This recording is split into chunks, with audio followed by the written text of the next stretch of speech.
Congressman Brian Babin, thank you so much for joining us. Great to be with you, Steve, as always. Thank you, Congressman. With regard to the debt ceiling, President Biden cutting his international trip in Japan and then to Australia short to come back to the U.S. and negotiate with Republicans. Does this highlight just how serious this is, and where do you think we are right now? I think it absolutely highlights how serious this is. We're on the cusp of a default. We're on the cusp of possibly shutting the government down. But I can tell you, Americans want a president to stay here and solve their nation's problems. And President Biden, quite frankly, has wasted and squandered nearly 3 months, refusing to negotiate with our conference, with the Republican conference. And now we're down really to where the rubber meets the road. We're 15 days out from defaulting on a debt. And so I think absolutely it's his responsibility to come to this negotiating table in all seriousness. And we've done our work. We have a plan. We haven't seen him do anything except say we want a clean debt ceiling and we want a new credit card so that we can max this out as quickly as we did the last one.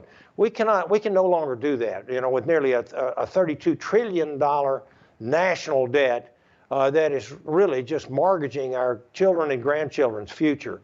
And quite frankly, I think endangering our sovereignty and our solvency, because they run together here, and really putting our economy at an enormous risk.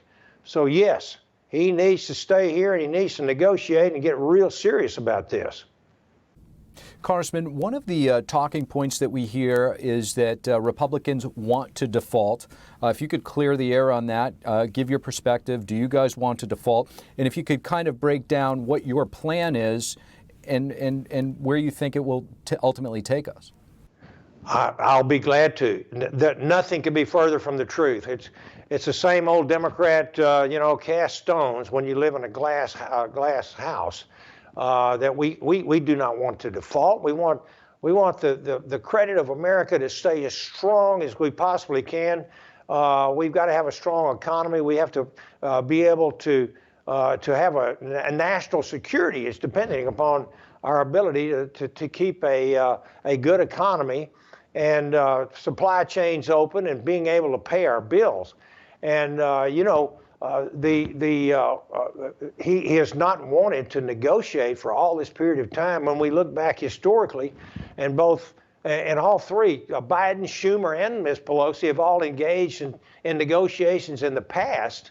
And when Joe Biden took office in January, the House Democrats and his administration have now increased the 10-year spending trajectory by $10 trillion, that's with a T, by $10 trillion. And we know now that the Congressional Budget Office, which, by the way, Joe Biden has once touted as the gold standard, has confirmed that our House plan, the Limit, Save, and Grow Act of 2023, would save American taxpayers more than $4.5 trillion. This is the largest spending cut in the history of our country. We can no longer continue to spend money like drunk sailors.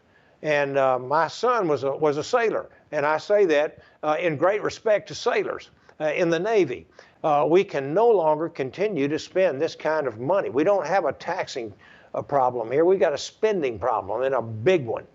So we have to make sure that we do our job, and we have, and now we have a negotiating table that's got chairs filled on our side. The president needs to sit himself down and really let's start talking. Texas Congressman Brian Babin, thank you so much. You're welcome, Steve. God bless.